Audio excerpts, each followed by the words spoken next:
नमस्ते, मेरो नाम अनिल पुन मगर। मेरो घर चाहिँ रोल्पा, अहिले तत्काल चाहिँ काठमाडौँमा बस्छु।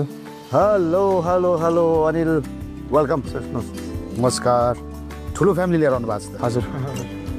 इन्ट्रोडक्सन दिन त को हुनुहुन्छ? उहाँ चाहिँ मेरो मम्मी। नमस्कार। उहाँ चाहिँ मेरो सानो मम्मी साइली आन्टी, अनि उहाँ चाहिँ कान्छी, र उहाँ चाहिँ हाम्रो माइजू।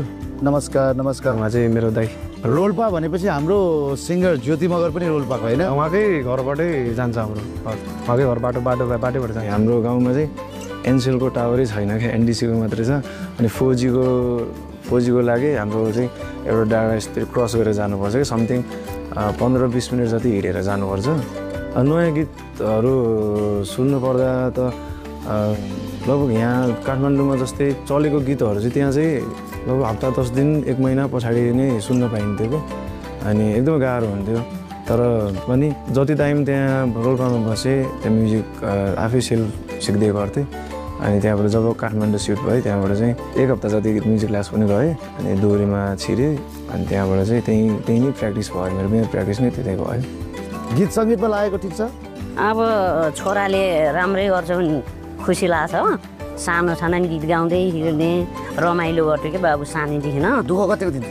दुःख दिएन, गाउने, स्कुलमा पनि भनिया टाइममा जाने आउने गर्थ्यो।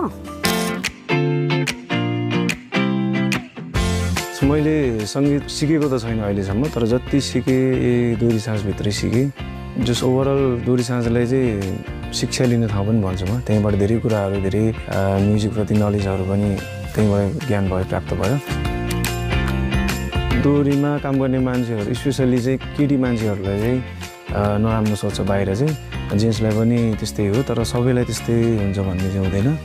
त्यहाँ रेस्पेक्ट पनि हुन्छ, हुन चाहिँ मान्छे अनुसार हुन्छ। तर कोही मान्छेहरू चाहिँ आउँछन्, राम्रो छ तिम्रो, यताउति गीत रेकर्ड गरिदिन्छु, भिडियो खेलाउँछु भनेर आउँछन्। त कोहीले चाहिँ गरिदिन्छ, तर कोही चाहिँ त्यो भनाइ मात्रै हुन्छ। गीत सङ्गीतलाई कसरी बुझ्नु भएको छ तपाईँले? मैले चाहिँ गीत सङ्गीत मेरो चाहिँ आत्मा जस्तो लाग्छ मलाई चाहिँ। कहिले पनि छुटेन मसँग चाहिँ गीत सङ्गीत चाहिँ।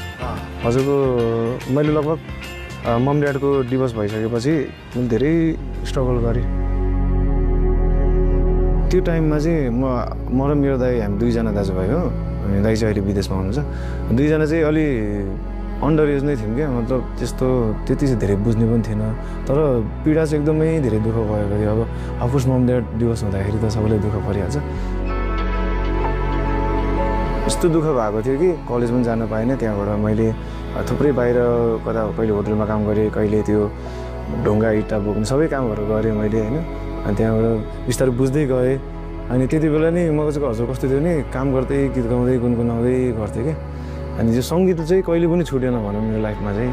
जति दुःख पऱ्यो पनि, जति जे काम गर्नु पऱ्यो पनि सङ्गीत चाहिँ अलवेज मसँगै हुन्थ्यो।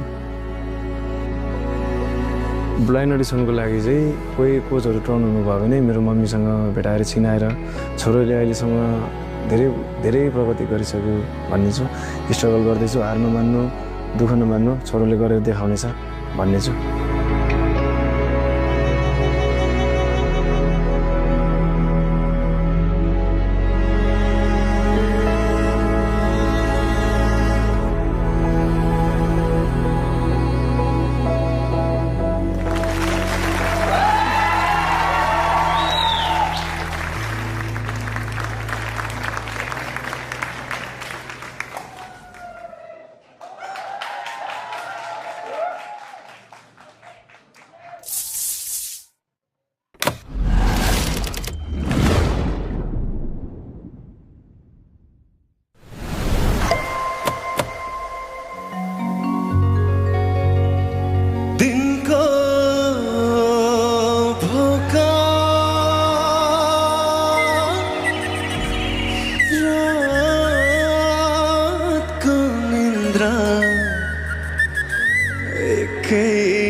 साथ छोड्यो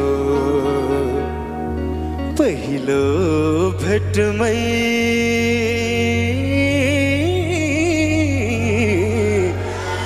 मनै मोडियो। Game, come on, game.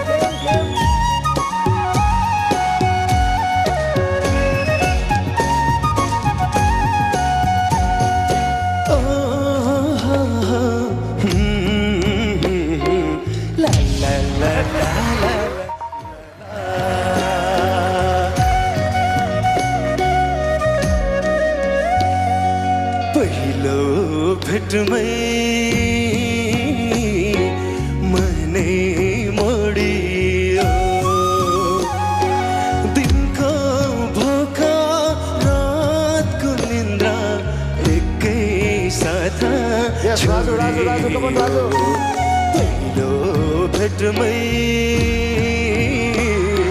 मनै मोडियो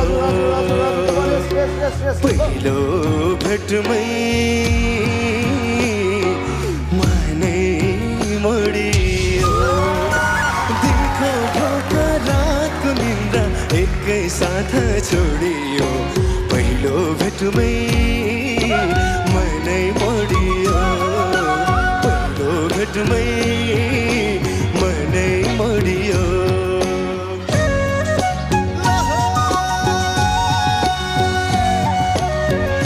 From neon cities to ancient towns. Guangzhou.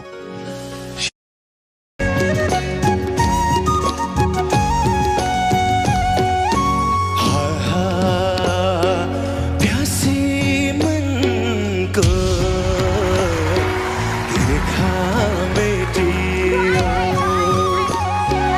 माने खाने रुकी रानी कोहिनूर हीरा भेटियो प्यासी मनको तिर्खा मेटियो प्यासी मनको तिर्खा मेटियो मनै खाने रुकी रानी कोहिनूर हीरा भेटियो प्यासी मनको तिर्खा मेटियो प्यासी मनको तिर्खा मेटियो प्यासी मनको तिर्खा मेटियो प्यासी मनको तिर्खा मेटियो